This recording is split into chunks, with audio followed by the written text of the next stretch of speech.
nigga Algie in it. My nigga Shaheed in it. You got the girl Christine in it. Got my man Big G in it. Hey yo, inside the I'm ghetto. grateful for adjustable microphones, first off. Fucking short. Okay, so I'm also, I suppose it's very easy to get the theme mixed up of like, what are you grateful for versus how do you express that gratitude? And so I'm probably gonna be babbling on about like what I'm grateful for, and like I feel like speech in and of itself is a method of telling people how grateful you are of having the platform of speech to begin with. So I'm grateful for the platform, and I'm grateful, and I express that gratitude by utilizing that. So thank you guys for listening to me. So you guys can clap at that. That was such a confused, like, okay. Okay. Let's see. All right. So maybe I should unwind that one. Okay. So I'm just gonna go for it. Sorry. Okay. So who love my body but hate my body? 1. He asked me to come with him into the morning. A gentle nudge for such a behemoth. I do not love him, but I keep him around for the laughs and the talks and the two. Now he say, I got good black skin. Keeps mouths right on cigs, smokes fags, so smokes me. A small heart broken, reckless for this time, allows to be curious, also allowed to be uncomfortable. 3, rock me steady and drink my spirit. Let's go out for burgers, but only one of us will bite. Let's go fishing tomorrow, but only one of us will take the bait. A, you are the temple of bemused sinners. I worship you and know exactly what I am doing.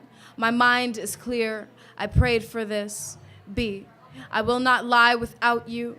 I miss your hair, how carefree of violence it was, but you, to my grandmother's calluses, and this I cannot forgive, and this I cannot forget. C, in my mind I write poems telling crowds about your fuck shit.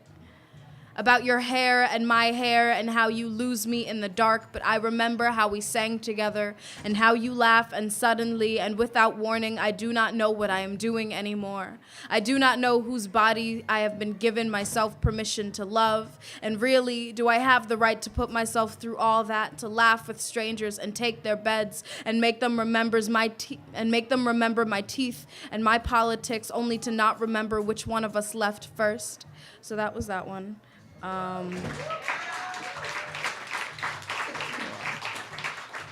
I've been very much like in my feelings lately, like doing the very human emotion of crying a lot, or emotion act of crying a lot, which isn't necessarily a bad thing. It's just, you know, what the body does when it emotes. So I've been doing that a lot, and I've been writing a lot. And thinking a lot about how, like, art is so often fueled by pain, which sucks, but it's a thing. And so I'm grateful that I have people who have lifted me from my dark places, and, like, who have supported me and let me unabashedly be myself. And I'm gonna just do the poem. Okay. Yeah. I'm sure on more than one occasion I have misgendered myself trying to explain something. I have talked so fast over my mouth I erased the everything behind my teeth. I am sure everyone has noticed but me. I have once again made white noise of my own protest, cried too easily at a faulty representation of what I feel like on Tuesdays, Wednesdays, and Fridays. I give myself to the nothing I forget I am not. If you have never been fed a repression like I have, you'll understand how difficult trauma is to undo, how how violence infests the pacifist and turns bystanders blind. I forget my own identity and curse my mother with the tongue she made for me. I intake every phobia the concrete has to offer, and I call myself the names everyone knows me by, except the people I trust with my sanity. I give myself no protest. The ants of me have lost a war against the boot of me. I respond to the venom and slip up and intake and laugh again and do not correct and try to force poetry for things that are so anti-happenstance I should not have to force them. And in some fucked up way of eternity, I have accepted that surrender is easier than survival. I have uncorrected the quick-wit tongue, and I pray to the system that burns me. The light has left my eyes, and there are no metaphors for being what I am. There is no gender I can advocate for without feeling defensive. There are no tears in my eyes and no anything else. I will sit in grayscale and take with fear for fear of outrage, and every night I will pour myself a cup of defeat and raise a glass to survival. So there's that. And then, yeah. And yeah, I know Thanksgiving is usually is usually the holiday for giving thanks, but I feel like, I don't know, because my fiance is very adamant about how much they love Christmas, and I feel like that's much, like, non-denominationally for me at least, but I feel like that's such a great holiday to express your gratitude to people, or really any holiday, because it's kind of like I'm giving you material things to show you, like, the immaterial love for you that I have. Damn, that's not what I meant at all. Shut up.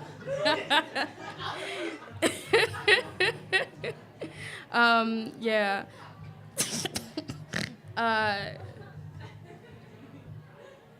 Anyway, so this is my last poem. Yay. And has anybody seen Moonlight? I figured. If there was ever any space where I could, like, call into the crowd, like, has anyone seen Moonlight? I would assume that, this of all spaces would be the one space where people would be like, fuck yeah, I've seen Moonlight. Anyway, all right, so, and warnings for dysphoria and, like, sexist, slurred language-ish, I suppose. So if that makes you just uncomfortable, you should leave. So after I watch Moonlight, dysphoria does not gnash its teeth into me for nearly 1 year. I recall language I learned in middle school, something earth-toned and black and blue, and my eyes play tricks and tell lies in this story.